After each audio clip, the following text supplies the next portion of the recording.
কথাটা মনে পড়ে গেল আমার, এই জন্য কথাটা বলতেছি। অনেকেই বলে যে আল্লাহর হুকুম ছাড়া পাতাও নড়ে না, এই কথাটা কি সত্য?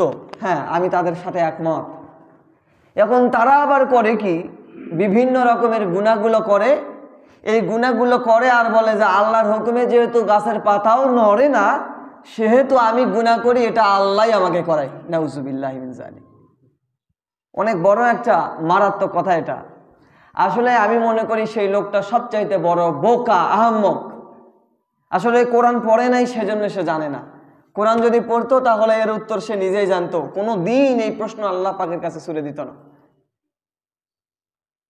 আল্লাহ রাব্বুল আলামিন বলেন, এই দুনিয়ার বুকে আল্লাহ রাব্বুল আলামিন যাদেরকে সৃষ্টি করেছেন আল্লাহর হুকুম অনুযায়ী তারা চলবে। যদি কখনো আল্লাহর হুকুমটাকে মেনে না নেয়, আল্লাহর হুকুম অনুযায়ী যদি চলতে না চায়, অভিভাবকহীন কখনো হতে পারবে না। দুইজন অভিভাবকের মধ্যে একজনকে লাগবেই লাগবে, হয় তার অভিভাবক আল্লাহ হবে, নতুবা এর অভিভাবক শয়তানকে আল্লাহ নিযুক্ত করে দেবে। বলেন নাউজুবিল্লাহ। 25 নম্বর পারা 11 নম্বর পৃষ্ঠার শুরুতে আছে এই কথাটা।